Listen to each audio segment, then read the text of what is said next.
الحمد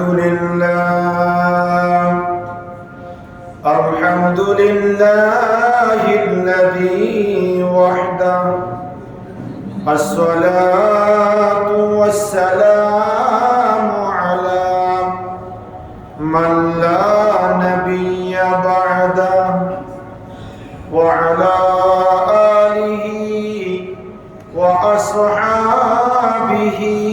أجمعين أما بعد فقد قال الله عز وجل في شان حبيبه تعظيما له وتوقيرا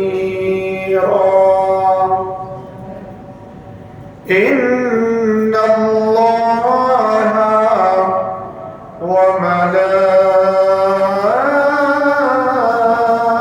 وملائكته يصلون على النبي يا أيها الذين آمنوا صلوا عليه وسلموا تسليما صلى الله على سيدنا محمد وآله وصحبه صلى الله على سيدنا محمد وآله وصحبه صلى الله على سيدنا محمد وآله وصحبه أعوذ بالله من الشيطان الرجيم بسم الله الرحمن الرحيم وإن لوطا لمن المرسلين صدق الله مولانا العظيم وبلغنا رسوله النبي الأمين ونحن على ذلك لمن الشاهدين والشاكرين والحمد لله رب العالمين معزز محترم حضرات মুসল্লিয়ান ism সম্মানিত উলামায়ে কেরাম রহমানি ওয়া রাহিমাকুমুল্লাহ আমরা আল্লাহ সুবহানাহু ওয়া তাআলার নিশান দরবারে লক্ষ কোটি শুকর আদায় করছি যে আল্লাহ পাকের অত্যন্ত দয়া এবং মেহেরবানিতে লক্ষ লক্ষ আল্লাহর বান্দাদের মধ্য থেকে আল্লাহ আমাদেরকে বাছাই করে আল্লাহর ঘর মসজিদে আসার বসার সালামি আরজ করার সুযোগ আর তৌফিক যে আল্লাহ আমাদেরকে দান করেছেন তার দরবারে পড়ছি আলহামদুলিল্লাহ আর লক্ষ দুরূদ ও সালামের হাদিয়া প্রেরণ করছি সোনার মদিনায় কামলিওয়ালা নবী নুরুন নবী হায়াতুন নবী ইমামুল আম্বিয়া নবী সমস্ত নবীদের নবী মুহাম্মদুর রাসূলুল্লাহ সাল্লাল্লাহু তাআলা আলাইহি ওয়াসাল্লামের নূরি দরবার সোনার মদিনায় উচ্চ আওয়াজে আরেকবার পড়ছি আলহামদুলিল্লাহ মুহতারাম হাজিরিন আমাদের আলোচনার বিষয় হচ্ছে কুরআনুল কারীমের 37 নম্বর সূরা সূরাতুস সাফফাত আজকে ইনশাআল্লাহ আমরা সূরাতুস সাফফাতের আলোচনা কনক্লুশন করব শেষ করব আমরা জানি সূরাতুস সাফফাতের মধ্যে কয়েকটা ঘটনা আল্লাহ রাব্বুল আলামিন হাকিমুল হাকিমিন ব্যক্ত করেছেন পঞ্চম নম্বর ঘটনা হচ্ছে সাইয়্যিদনা লূত আলাইহিস সালাতু ওয়াস সালামের ঘটনা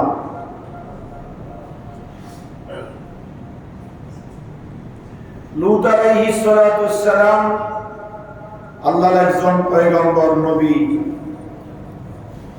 তাকে সিরিয়ার জমিনে নবী করে প্রেরণ করা হয়েছিল লূত আলাইহিস সালাম স্বল্প সংখ্যক ছোট্ট একটা জনগোষ্ঠী এরিয়ার জন্য নবী হয়ে আল্লাহ তাকে সেখানে প্রেরণ করেছেন। তিনি তার জাতিকে দ্বীনের দাওয়াত দিচ্ছেন, এবং তার জাতি দ্বীনের দাওয়াতকে অপেক্ষা করে তারা অমান্য করছে, অবাধ্যতা করছে। সর্বশেষ তার জাতি এমন একটা খারাপ কাজে লিপ্ত হয়েছে যেটা পশুসুলভ আচরণ, যেটা কোনো মানবের পক্ষে সম্ভব নয়। পুরুষে পুরুষে অপকর্ম তারা শুরু করে দিল। এই অপকর্ম যখন সাইলাব হয়ে যাচ্ছে, গোটা এলাকা ব্যাপী হয়ে যাচ্ছে, তিনি তার উম্মতকে দ্বীনের দাওয়াত দিচ্ছেন এবং অন্যায় অপরাধ থেকে দূরে থাকার জন্য আহ্বান করছেন, কিন্তু তার জাতি কোনো অবস্থায় তার কথার কর্ণপাত করছে না। সর্বশেষ তিনি তার জাতিকে সাবধান করে যখন অনুকূল পরিবেশে আনতে সক্ষম হন নাই, তিনি আল্লাহর সাথে আল্লাহর দরবারে ফরিয়াদ করেছেন, আল্লাহ আমার এই জাতিকে তুমি একটা উচিত শিক্ষা দিয়ে ধ্বংস করে দাও। নবীদের দোয়া আল্লাহর দরবারে কবুল হয়ে যায়, বদদোয়া সাথে সাথে কবুল হয়ে যায়। নূহ আলাইহিস সালাম দোয়া করেছেন, প্লাবনে গোটা জাতিকে আল্লাহ কি করেছে? ধ্বংস করে দিয়েছে। লূত আলাইহিস সালাম যখন আল্লাহর দরবারে ফরিয়াদ করছেন, আল্লাহ রাব্বুল আলামিন হাকিমুল হাকিমিন নবী লূত আলাইহিস সালাতুস সালাম এবং তার সঙ্গী সাথী যারা ছিল তাদেরকে ওই এরিয়া থেকে সরে যাওয়ার জন্য অর্ডার করলেন। সিরিয়ার যে এলাকার জন্য তাকে নবী করে পাঠিয়েছেন, সেই নির্দিষ্ট এলাকা থেকে লূত আলাইহিস সালামকে বললেন, আপনি এবং আপনার অনুসারীরা নির্দিষ্ট আপনার নবুয়তের যে এরিয়া, সেই এরিয়া থেকে আপনি কি হয়ে যান? বের হয়ে যান। লূত আলাইহিস সালাম তার সঙ্গী সাথীদেরকে নিয়ে বের হলেন। শুধুমাত্র তার স্ত্রীকে বের করতে পারেন নাই, তার স্ত্রীকে সাথে নিতে পারেন নাই। লূত আলাইহিস সালাম যখন তার অনুসারীদেরকে নিয়ে নির্দিষ্ট এলাকা থেকে বের হয়ে গেলেন, আল্লাহ পাক এত কঠিন আযাব দিয়ে তাদেরকে ধ্বংস করে দিলেন। ওই সিরিয়ার ওই এলাকাটাকে আল্লাহ রাব্বুল আলামিন হঠাৎ করে আকাশে উঠাই দিলেন। আকাশ থেকে এমন ভাবে ছেড়ে দিলেন, গোটা এলাকা চন্ন বিচ্ছিন্ন হয়ে তুলার মতো উড়ে, এলাকার মানুষ এবং অন্যান্য বস্তুগুলা তুলার মতো উড়ে সারকার হয়ে গেল। লূত আলাইহিস সালাম বড় ধরনের কোনো এরিয়ার মধ্যে আসেন নাই এবং তাকে কোনো কিতাব দেওয়া হয় নাই।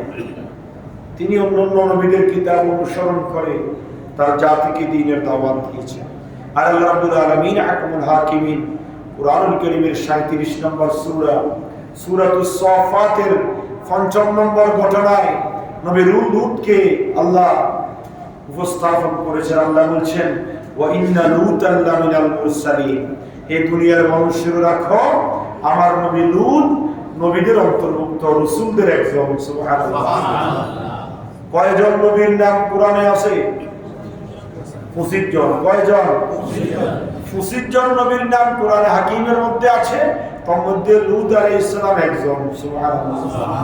সেই লূত নবীর নাম কোরআনে এসেছে, তিনি পয়গম্বরদের একজন। এই জন্য আল্লাহ বলছেন, ওয়া ইন্না লূতান লামিনাল মুরসালিন, আমার লূত রাসূলদের অন্যতম একজন।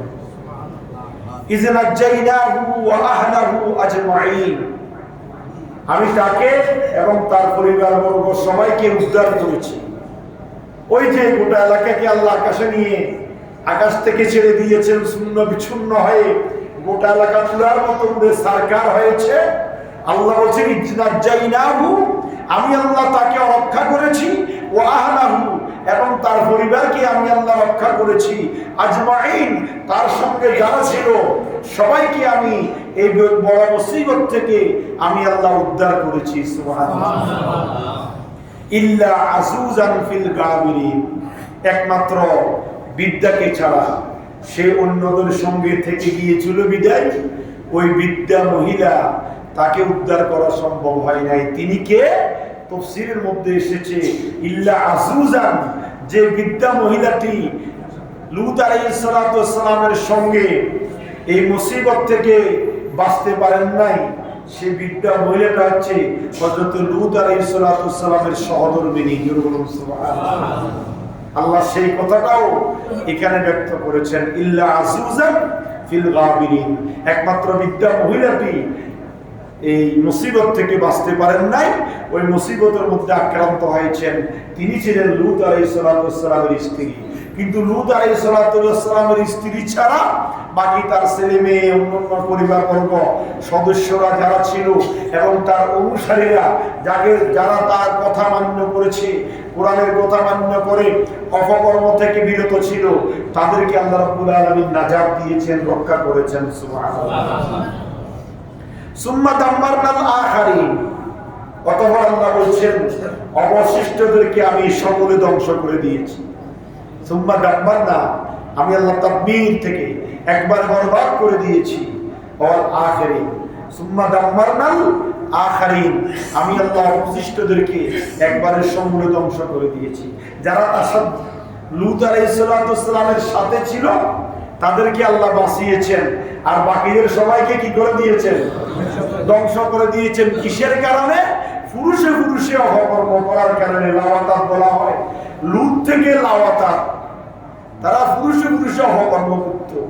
এটা থেকে আল্লাহ রাব্বুল আলামিন তাদেরকে একেবারে সমূলে ধ্বংস করে দিয়েছেন। ওয়া ইন্নাকুম লাতামুরুনা আলাইহিম মুসবিহিন। আল্লাহ রাব্বুল আলামিন বলছেন তোমরা তাদের ধ্বংসস্তূপ দিয়ে গমন করে ভোরবেলায় যাও, ওয়াবিল্লাইলি আফালা তাকিলুন, আর সন্ধ্যাবেলায় ফিরে আসো, কিন্তু তোমরা তা বুঝতে পারো না। জোরে বলুন সুবহানাল্লাহ।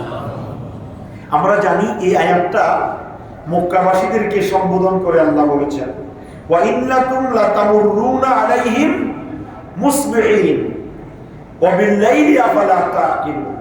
এই দুটি আয়াত মক্কাবাসীদেরকে সম্বোধন করে আল্লাহ বলছেন তোমরা সকালবেলায় হেঁটে যাও, সন্ধ্যাবেলায় ফিরে আসো। কোন রাস্তা দিয়ে?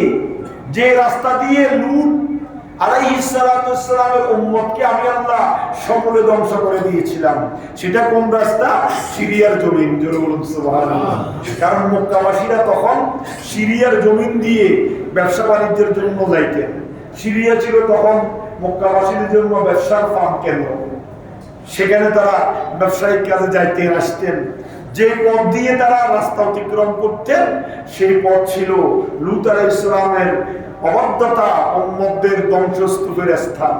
এই জন্য আল্লাহ তাদেরকে সম্বোধন করে বলেছেন, ওয়া ইন্নাকুম লাতামুরুনা আলাইহিম মুসবিহিন, তোমরা সকালবেলা তা অতিক্রম করে যাও, ওয়াবিল্লাইলি, আর রাত্রিবেলা তা অতিক্রম করে আসো, আফালা তাকিলুন, তোমরা তা উদাহরণ করতে পারো না। এটা হচ্ছে সংক্ষেপে সূরা সাফফাতের আলোকে ৫ম নম্বর ঘটনা। তাহলে আমরা নবী লূত আলাইহিস সালামের সংক্ষিপ্ত ইতিহাস আমরা এখানে শুনলাম। যেহেতু সূরা আম্বিয়ার মধ্যে বিস্তারিত ছিল, তারপরে সূরা আনআম শরীফের মধ্যে বিস্তারিত ছিল, আমরা তা ব্যক্ত করেছি। যেহেতু সূরা সাফফাতের মধ্যে সংক্ষিপ্ত আকারে আল্লাহ নবীদের ঘটনা ব্যক্ত করেছেন, সেই দৃষ্টিকোণ থেকে আমরা সূরা সাফফাতের ৫ম নম্বর ঘটনা নবী লূত আলাইহিস সালাম সম্পর্কে এতটুকু জানতে পারলাম যে তার উম্মতরা অপকর্ম করত, নবীর কথা অবাধ্য করার কারণে, নবীর কথা অমান্য করার কারণে আল্লাহ তাদেরকে সমূলে কি করে দিয়েছেন। এইভাবে শুধু লূত আলাইহিস সালাম নয়, যোগে যোগে আদম সফিউল্লাহ, নূহ নাজিউল্লাহ, ইব্রাহিম খলিলুল্লাহ, মুসা কলিমুল্লাহ, দাউদ খলিফাতুল্লাহ, লূত আলাইহিস সালাম, ইউনূস আলাইহিস সালাম, এইভাবে সব নবীরা তাদের উম্মতদেরকে দ্বীনের দাওয়াত দিয়েছেন, সঠিক পথে আহ্বান করেছেন। নবীর কথা অমান্য করার কারণে আল্লাহ তাদেরকে কি করেছেন? ধ্বংস করেছেন। কিন্তু নবীরা নবীদের কথার উপর কি ছিল? অটল ছিল। আল্লাহর ওয়াহদানিয়তের উপর অটল ছিল। কিন্তু আজকে আলেম ওলামারা তাদের কথার উপর অটল থাকতে পারে না, যার দরুন তাদের উপর গজব আসতেছে, এবং তার আলেম ওলামার অনুসারীরা, নবীর উম্মতেরাও আলেম ওলামার কথা গুরুত্ব দিচ্ছে না, যার কারণ নবীরা যেটা বলেছেন আল্লাহ সন্তুষ্টির জন্য বলেছেন, তাদের কথার ভিতরে কোনো কি ছিল না, ভেজাল ছিল না। কিন্তু বর্তমান আলেম ওলামার কথার ভিতরে ভেজাল, যার ধরুন উম্মতেরাও আলেম ওলামার, আমরা যারা অনুসারী আছি বড় বড় আলেমদের, আমরাও আমাদের কথার উপর অটল থাকতে না পারার কারণে আল্লাহ আমাদেরকে বিভিন্নভাবে গজব দিয়ে পরীক্ষা করছেন। কথা বলেন ঠিক কি? সূরা সফফাতের ৬ষ্ঠ নম্বর সর্বশেষ ঘটনা হচ্ছে, আল্লাহ বলছেন ওয়া ইন্না ইউনুসা লামিনাল মুরসালিন। জোরে বলুন সুবহানাল্লাহ। কোন নবী? ইউনুস নবী। নাম শুনেন নাই? আছে না ইউনুস? এই ইউনুস সেই ইউনুস নয়। কোন ইউনুস? ইউনুস আলাইহিস সালাম, যিনি ছিলেন আল্লাহর খলিলুল কদর পয়গম্বর, অত্যন্ত জলিলুল কদর পয়গম্বর হযরত ইউনুস আলাইহিস সালাম। ইউনুস নবী, তার ইতিহাস সংক্ষেপে আল্লাহ এখানে ব্যক্ত করেছেন, সেটা আপনাদের সামনে উপস্থাপন করব। সেটা কি? ইউনুস আলাইহিস সালাম তার জাতিকে দ্বীনের দাওয়াত দিচ্ছিলেন। সব নবীর কাম তো দ্বীনের দাওয়াত দেওয়া। কথা বলেন ঠিক কি না? সব নবী বলেছেন আনি ইবুদুল্লাহ ওয়াজতানিবুত তাগুত, আল্লাহর আনুগত্য করো আর তাগুতের বিরুদ্ধে সংগ্রাম করো, লড়াই করো। এটা ছিল সব নবীদের কি দাওয়াত। তো ইউনুস আলাইহিস সালাম সেই অনুযায়ী তার উম্মতদেরকে দ্বীনের দাওয়াত দিচ্ছিলেন। কিরোয়া ইকু কমাই দাও, ইকু বেশি আওয়াজ একটু কমাই দাও। তাহলে আল্লাহ রাব্বুল আলামিন হাকামুল হাকিমিন নবীদেরকে দ্বীনের দাওয়াত দিচ্ছিল। যখন দাওয়াত দিচ্ছিল, ইউনুস আলাইহিস সালামের অনুসারীরা তার কথাকে কি করছে না, তার কথাকে অনুসরণ করছে না, মান্য করছে না। আল্লাহ রাব্বুল আলামিন হাকামুল হাকিমিনের নবী ইউনুস, তিনি যখন উম্মতকে দাওয়াত দিচ্ছেন, উম্মতেরা দাওয়াত গ্রহণ করছে না, তিনি এবং উম্মতেরাও নবীর উপর কি করার জন্য, বাস নবীর উপর হামলা করার জন্য অতপ্রতভাবে ফায়তারা চালাচ্ছেন। তখন ইউনুস আলাইহিস সালাম এত বেজাল কে করবে, তাদের সাথে কে দাঙ্গা হাঙ্গামা করবে, এই চিন্তা চেতনা করে ইউনুস আলাইহিস সালাম তার এরিয়া থেকে, তার নির্দিষ্ট এরিয়া থেকে আরেকটা এরিয়াতে কি হয়ে গেলেন, রওনা হয়ে গেলেন। আচ্ছা, সাধারণভাবে বুঝুন এমপি মন্ত্রী, যারা মন্ত্রী হয় তারা এমপির উপরে, ঠিক না? তাদের পাওয়ার একটু কি বেশি। তো এমপি মন্ত্রী যতই পাওয়ার হোক না কেন, ছুটি ছাড়া, সরকারের অনুমতি ছাড়া দেশের বাইরে যেতে পারে? অনুমতি লাগে কি লাগে না? লাগে। নবীকে আল্লাহ নবুয়ত দিয়ে, নবুয়তের মহান নিয়ামত দিয়ে নবী ইউনুস আলাইহিস সালামকে আল্লাহ তার উম্মতকে দাওয়াত দেওয়ার জন্য পাঠিয়েছেন। উম্মত যখন দাওয়াত অগ্রাহ্য করছে, অপেক্ষা করছে, তখন তিনি তাদেরকে ছেড়ে আরেক এলাকায় চলে যাচ্ছেন। সামনে পড়ে গেলে একটা সাগর, সামনে কি পড়ে গেল? সাগর। তো তিনি কি চিন্তা করলেন, তিনি সাগরে পার হয়ে অতিক্রম করে তো গন্তব্যস্থলে যেতে হবে। তখন তিনি একটা যাত্রী বোঝাই কৃত নৌকায় আরোহণ করলেন, যাত্রী বোঝাই কিন্তু একটা জাহাজে উঠে গেলেন। এখন এই জাহাজে যখন উঠলেন, জাহাজ যখন সাগরের মাঝখানে গেল, এবার জাহাজটা, নৌকাটা সাগরের মাঝখানে ঘুরপাক খাচ্ছে। তখন জাহাজের ক্যাপ্টেন বলছে, নৌকার মাঝি বলছে যে এখানে নিশ্চয় অতিরিক্ত একজন লোক হয়েছে, অথবা মালিক থেকে বাগা, মালিকের অনুমতি ছাড়া নিশ্চয় এখানে কোনো ব্যক্তি আছেন, তাকে অবশ্যই নৌকা থেকে, জাহাজ থেকে অপসারণ করতে হবে, নামতে হবে, না হলে আমার জাহাজটা নির্দিষ্ট গতিতে, নির্দিষ্ট সীমানায় পৌঁছতে পারবে। এখন কেউ তো শিকার যাচ্ছে না। এইবার হয়ে গেল লটারির সিস্টেম। আমরা লটারির মাধ্যমে ওই লোকটা নির্ণয় করব। এইবার মনে মনে নবী ইউনুস আলাইহিস সালাম চিন্তা করলেন, আমি তো সেই ব্যক্তি যিনি মালিকের অনুমতি ছাড়া আরেক দেশের কি হয়ে গেলাম, রওনা হয়ে গেলাম। কারণ আল্লাহর অনুমতি তো তিনি, আল্লাহ তো তাকে সে আগাতের নবুয়তের দায়িত্ব দিয়েছেন, বলেছেন তুমি তাদেরকে দিনের দাওয়াত দাও। মাইক্রোবার যেটা খাবে খাও, কি দাও, দিনের দাওয়াত দাও। কিন্তু এরিয়া ছেড়ে চলে যাওয়ার জন্য তো আল্লাহ অনুমতি দেন নাই। নবী ইউনূস আলাইহিস সালাম বললেন আমি অপরাধী, আমি হচ্ছি মালিক থেকে বাগা, মালিকের অনুমতি ছাড়া আমি রওনা হয়েছি, এখানে অতিরিক্ত যাত্রী হলাম আমি ইউনূস। তখন সবাই আমার লটারির মধ্যেও সেম ইউনূস আলাইহিস সালামের কি এসেছে, নাম আসলো। তখন তাকে যাত্রী এবং নৌকার মালিক কর্তৃপক্ষ মাঝি তাকে সাগরে কি করে দিলেন, নিক্ষেপ করে দিলেন। তখন তিনি সাগরে নিক্ষিপ্ত হয়ে গেলেন। সাগরে নিক্ষিপ্ত হওয়ার সাথে সাথে বড় একটা মাছ তাকে গ্রাস করে ফেললেন, খেয়ে ফেললেন। এখন মাছের পেটে ইউনূস, সুবহানাল্লাহ। কার পেটে? অপরাধ কি ছিল? চিন্তা করে দেখেন, একজন নবী পয়গাম্বর, তিনার যদি এই অবস্থা হয়, আমি আপনি সাধারণ মানুষ, মালিকের অবাধ্যতা কত করবো? আর গোটা জিন্দিগি তো নিমখারামি করতেছি, মালিকের অবাধ্যতা করতেছি, কথা শুনতেছি না, সঠিক রাস্তায় চলতেছি না, হালাল ইনকাম করতেছি না, অন্যায় অপরাধের কোনো শেষ নাই। আমার আপনার কোন অবস্থা হবে?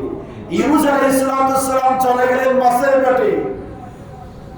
ভাগ্যিস ক্রমে ইউনূস আলাইহিস সালামকে ওই মাছ, যে মাছ ইউনূসকে বহন করেছে, সেই মাছটাকে আরেকটা বড় মাছ তাকে গ্রাস করে ফেলেছে। সুবহানাল্লাহ। এইবার অন্ধকার কয় ধরনের হলো? দুই ধরনের। একদিকে মাছে গ্রাস করেছে মাছের পেটে, আবার ওই মাছটাকে আরেকটা বড় মাছ গিলে ফেলেছে। মাছটা সাগরের মধ্যখানে বাসমান নয়, আল্লাহর কোরআন দ্বারা প্রমাণিত। মাছটা সাগরের একবারে তলদেশে গিয়ে গভীর তলে মাছটা যায় অবস্থান করছে। একদিকে সাগরের অন্ধকার, দ্বিতীয় দিকে মাছের পেটের অন্ধকার, তৃতীয়ত আরেকটা মাছ গিলে ফেলেছে তার অন্ধকার। এই অন্ধকারের মধ্যে নিমজ্জিত হয়ে হতভম্ব হয়ে ইউনূস আলাইহিস সালামের জবান থেকে বের হয়ে গেল, রব্বুল আলামিন হাকামুল হাকিমিন, আমি তো অপরাধী, আমি তো অপরাধ করেছি, অন্যায় করেছি, কিন্তু এই অপরাধ থেকে ক্ষমা করার একমাত্র আপনি ছাড়া আর কেউ নাই। লা ইলাহা ইল্লা আনতা সুবহানাকা ইন্নী কুনতু মিনাজ জালিমিন। ইউনূস আলাইহিস সালাম বললেন, আল্লাহ আমি তো জালেমদের অন্তর্ভুক্ত, আমি আমার নফসের প্রতি জুলুম করেছি, আমি অন্যায় করেছি, অপরাধ করেছি। আপনার অনুমতি না নিয়ে আমি এক দেশ থেকে আরেক দেশে যখন রওনা হয়ে গেলাম, অন্যায়ের কবলে আমি পড়ে গেলাম।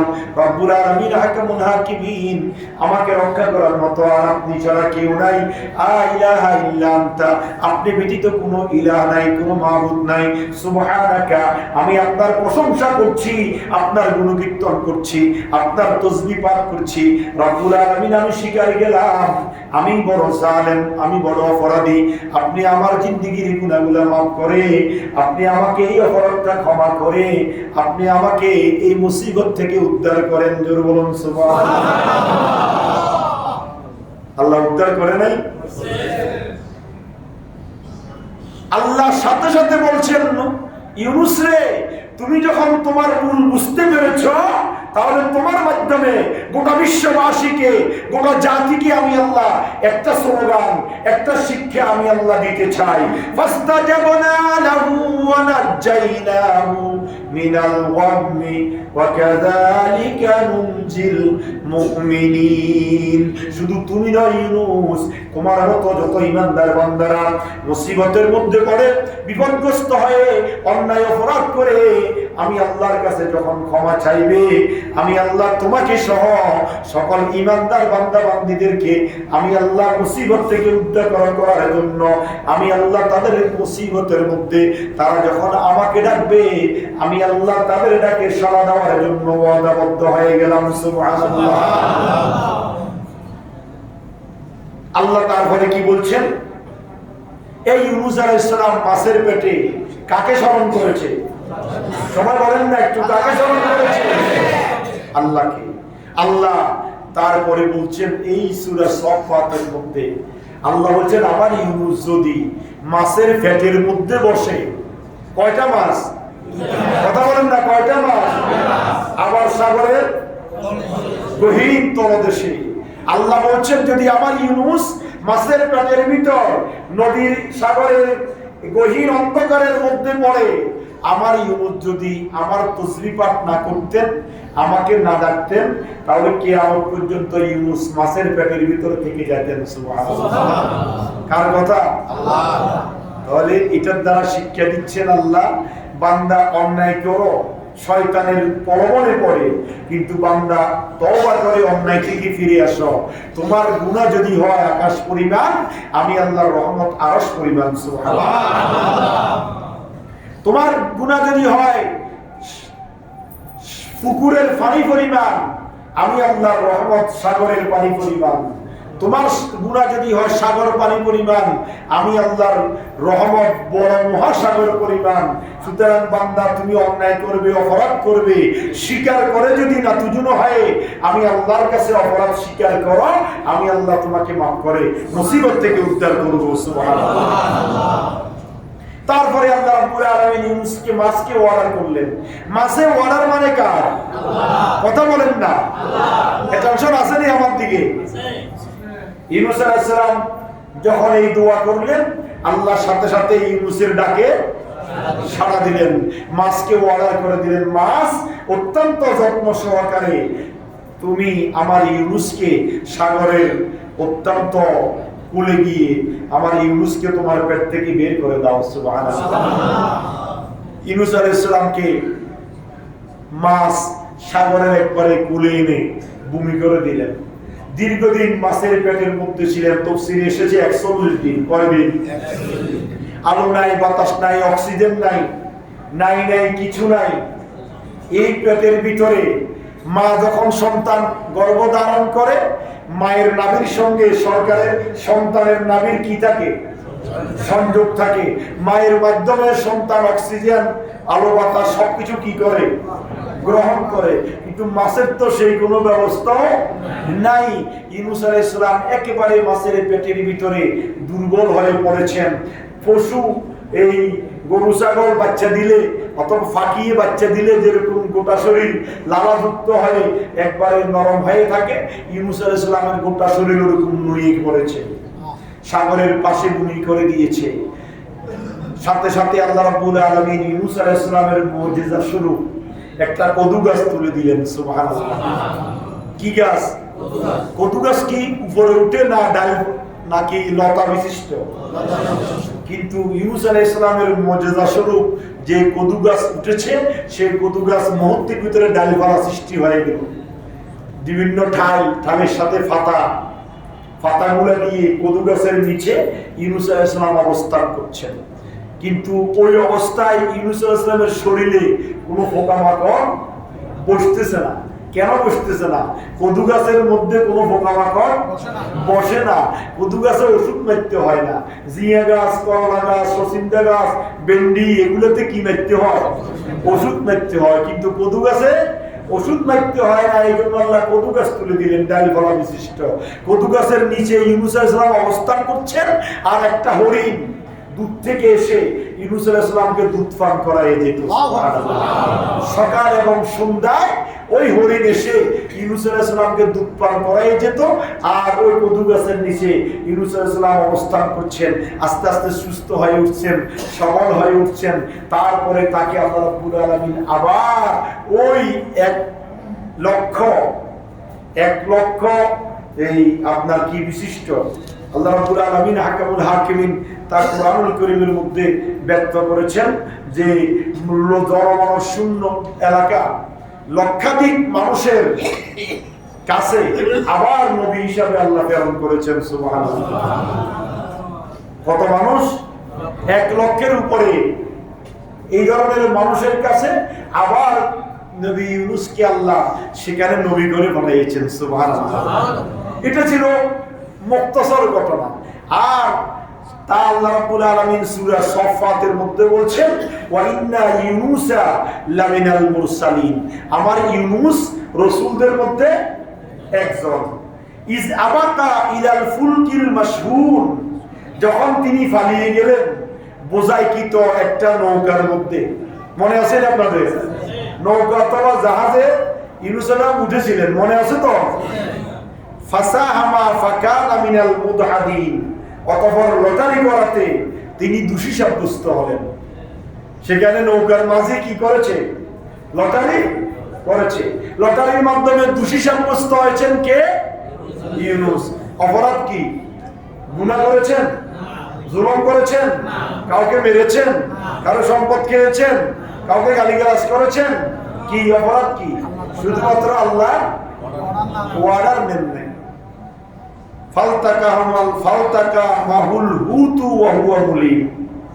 তিনি যখন অপরাধী সাব্যস্ত হওয়ার পরে সাগরে ঝাঁপ দিলেন, একটা মাছ এসে তাকে গ্রাস করে গিলে ফেলেছে। মুলিম, তিনি আরো নরম হয়ে গেলেন, মোলায়েম হয়ে গেলেন। মাছের পেটের ভিতরে তিনি অবস্থান করছেন। এই মাছ তাকে গিলে ফেলেছে। এই আয়াতে কারিমার তাফসীরের মধ্যে এসেছে আরেকটি মাছ তাকে গ্রাস করার পরে সাগরের তলদেশে মাছ অবস্থান করছেন। তিনি সেখানে গিয়ে কি পড়েছেন বলেন না সবাই? ইল্লা আনতা,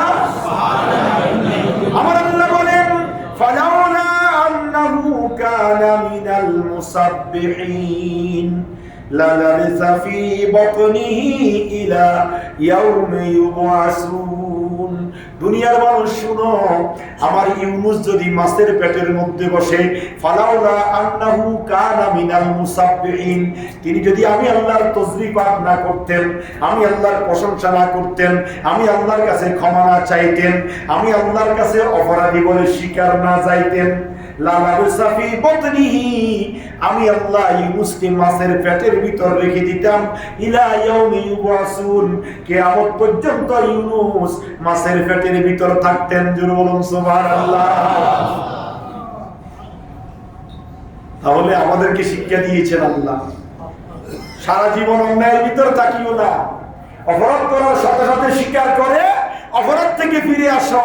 তাহলে আমি আল্লাহ যেরকম ইউনুসকে ক্ষমা করে 2 মাসের পেট থেকে গহীন সাগরের তলদেশ থেকে সাগরের কূলে এনে দিয়েছিলাম, ও এসে হরিণ এসে আমার ইউনুসকে দুধ পান করাইছিল, কদু গাছ ডালপালা বিশিষ্ট হয়ে আমার ইউনুসকে ছায়া দিয়েছিল। এভাবে আমি আলো বাতাস অক্সিজেন দিয়ে আমার ইউনুসকে আমি আল্লাহ যেভাবে শক্তিশালী করেছি, তোমাকে আমার আল্লাহ মুসিবত থেকে উদ্ধার করে সবকিছু নিয়ামত তোমাকে আমি আল্লাহ দিয়ে দিতে পারি। বলুন সুবহানাল্লাহ। ফানাবাযনাহু বিল আরা ওয়া হুয়া সাকিম, তিনি মাছের পেটের ভিতর অসুস্থ হয়ে পড়েছেন, দুর্বল হয়ে পড়েছেন। কি হয়ে পড়েছেন বলেন না? অসুস্থ হয়ে দুর্বল হয়ে পড়েছেন। সেখান থেকে তিনি বের হয়ে গেলেন। ওয়া আমবাতনা আলাইহি শাজারাতাম মিন ইয়াকতিন, তারপরে আমি আল্লাহ তাকে শাজারুন মানে গাছ, ইয়াকতিন মানে ডালপালা বিশিষ্ট। আমি আল্লাহ রাব্বুল আলামিন তাফসীরের মধ্যে এসেছে গাছটা কি? গাছটা হচ্ছে কদু গাছ। আমি আল্লাহ রাব্বুল আলামিন তাকে সাগরের পাড়ে মাছের মাধ্যমে এনে দিয়েছি।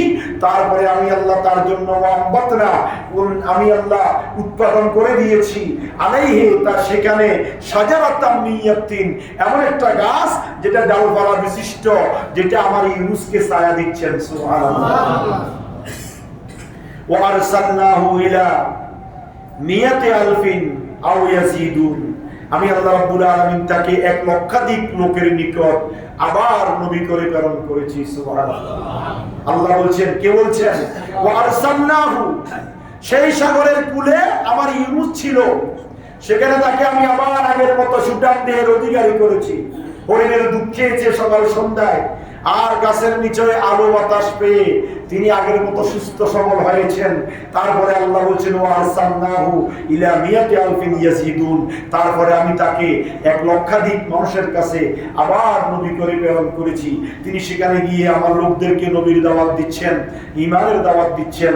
ফাআমানু ফামাত্তা'নাহুম ইলা ঈন, আমি আল্লাহ রাব্বুল আলামিন আহকামুল হাকিমিন, তার এই অবস্থা আমি তাদেরকে নির্ধারিত সময় পর্যন্ত সেখানে আমি তাকে নবুয়ত রিসালাতের দায়িত্ব দিয়ে দ্বীনের দিকে আহ্বান করার জন্য দিয়েছি।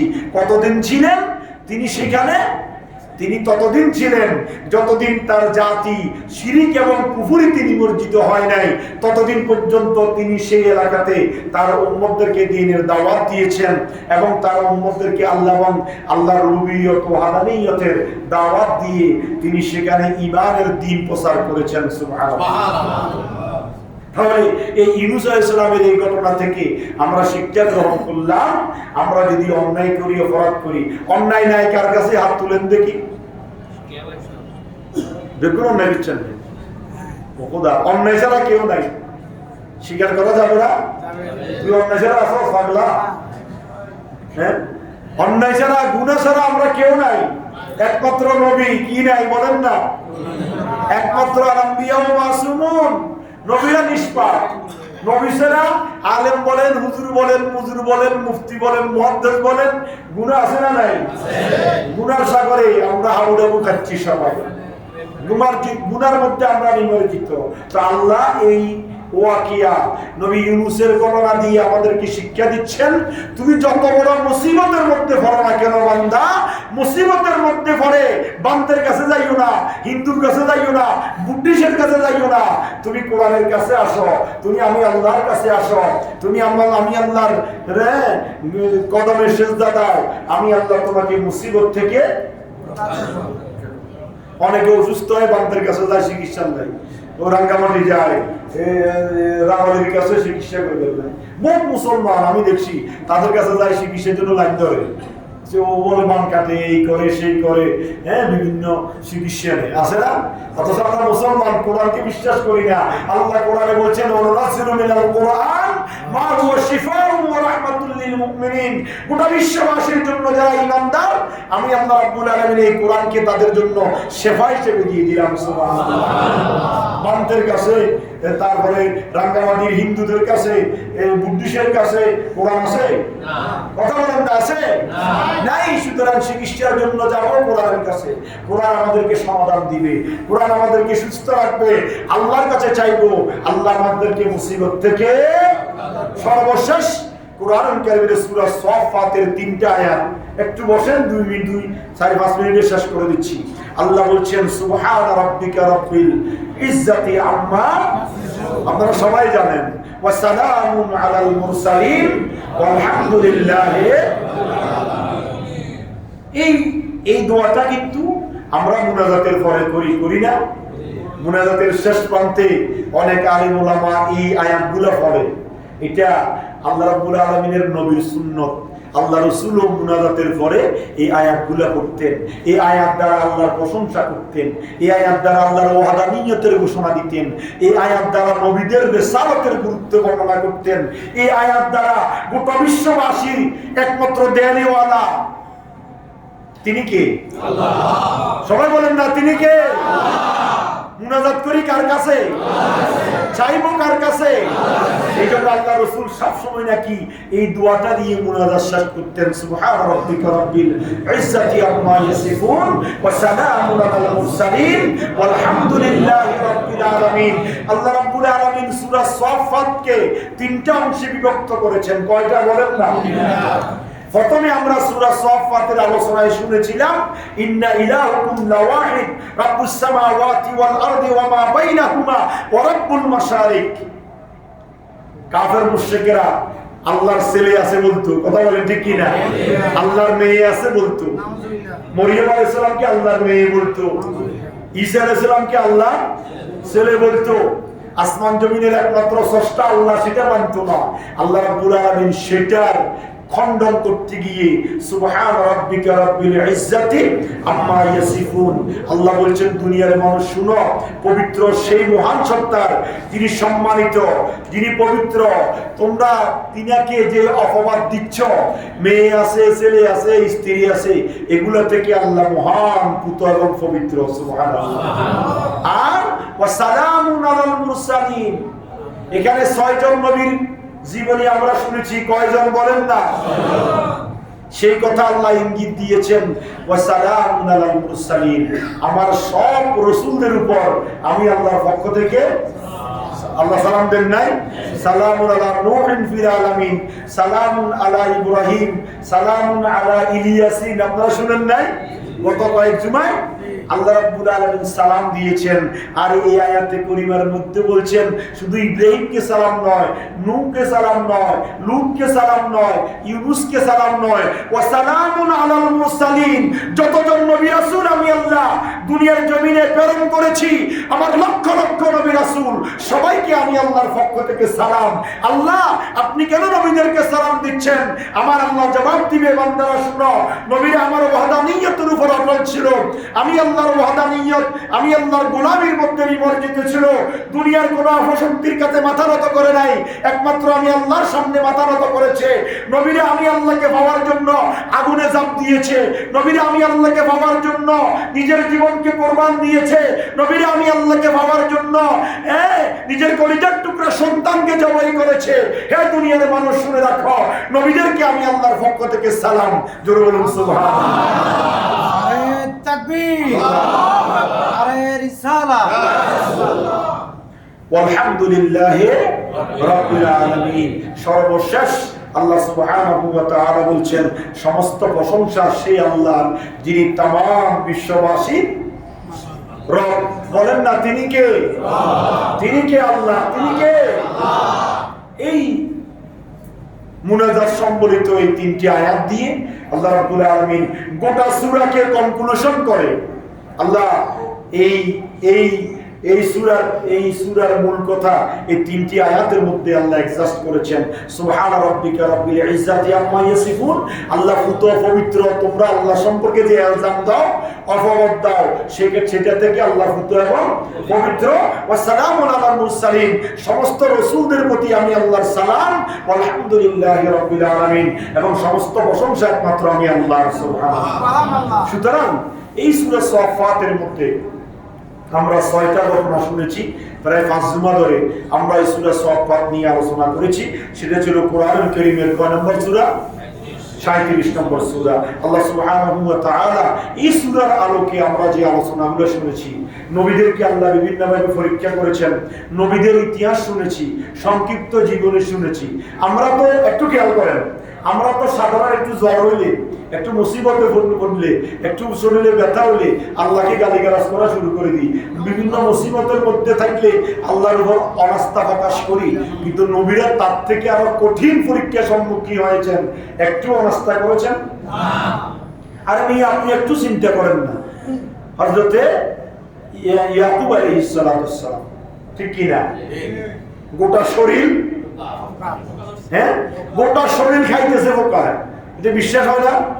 আমি ইয়াকুব আলাইহিস সালামের জীবনী আলোচনার সময় বলেছিলাম, তাকে তার ছেলে মেয়ে বন্ধু বান্ধব সবাই ফেলে চলে গিয়েছে, একমাত্র সাথে ছিল কে? তার স্ত্রী। আল্লাহু আকবার। আল্লাহ এমন পরীক্ষা করেছেন, গোটা শরীর ফোকে খেয়ে ফেলেছে। একটিবারের জন্য বলেন না আল্লাহ আমাকে ভালো করে দাও। আর আমি আপনি একটু জ্বর হইলে, একটু শরীর ব্যথা হইলে, একটু অভাবের মধ্যে থাকলে, একটু মুসিবতের মধ্যে থাকলে আল্লাহকে বিভিন্ন কথা বলা আরম্ভ করে দিই, আল্লাহর উপর অবস্থা এসে যায়, মানুষের কাছে সাহায্য চাই। আল্লাহ বলেন নবীদের ইতিহাস জানো, নবীদের শিক্ষা গ্রহণ করো। আবার অনেকে মাস্টারি করে, এদের মনে হয় পাপ বেশি, এদের পাপের কারণে এত কষ্ট হয়। মাস্টারি করে না, মাতাব্বরি করে, আর একজনকে হিয়া করে। তাহলে আপনি বলেন এই ইয়াকুব আলাইহিস সালামের কাছে কি পাপ আছে? হ্যাঁ, কথা বলেন না। তার কাছে কোনো গুনাহ আসেনি? ইব্রাহিম আলাইহিস সালামের কাছে কোনো গুনাহ আসেনি, তিনি কোনো আগুনে ঝাঁপ দিলেন। নবীদেরকে এগুলো আল্লাহ পরীক্ষা করেছেন। মুমিন যত বড় তার পরীক্ষা, পোস্ট যত বড় তার পরীক্ষাও তত বড়। সুতরাং নবীদেরকে আল্লাহ পরীক্ষা করেছেন, ইমানদারদেরকে আল্লাহ পরীক্ষা করবেন। আমরা মুসিবতের মধ্যে থাকি, বিপদের মধ্যে থাকি, অভাবের মধ্যে থাকি, সবসময় সাহায্য চাইবো কার কাছে? আর এই অভিযোগগুলা আল্লাহর সামনে উপস্থাপন করব কখন? 36 ইঞ্চি 48 ইঞ্চি, তারপর কত ইঞ্চি টিভি আছে? সর্বোচ্চ কত ইঞ্চি? 65 ইঞ্চি টিভির সামনে বসে বসে রিমোট টিভি টিভে রাত্রে আরামের ঘুমকে হারাম করে তাহাজ্জুদের নামাজ পড়ে গোটা পৃথিবীর মানুষ যখন ঘুমের মধ্যে বিভোর, তখন আপনি আল্লাহর সাথে কানেকশন করবেন। তখন আল্লাহ বলবে, দেখো আমার বান্দা, গোটা পৃথিবীর মানুষ ঘুমে মুসিবতের মধ্যে পড়ে, কারো কাছে চায় না, চাইতেছে কার কাছে? তখন আল্লাহ রাব্বুল আলামিন আহকামুল হাকিমিন তাকে উদ্ধার করেন, নিয়ামত দান করেন। আমরা এই সূরা সফফাতের আলোকে যা আলোচনা শুনেছি, নবীদের সেই ঈমান আল্লাহ যেন আমাদেরকে দান করে, আমিন। এবং এই আলোচনাগুলো আমাকে এবং সবাইকে আমল করার তৌফিক দান করুন ইনশাআল্লাহ আজিজ। আগামী জুমা আল্লাহ যদি তৌফিক দান করে 38 নম্বর আয়াত থেকে করি সূরাতুস সাদ নিয়ে আলোচনা করব বিমাশিয়াতিল্লাহ বিইজনিল্লাহ ওয়া মা তাওফীকি ইল্লা বিল্লাহ। আমাদের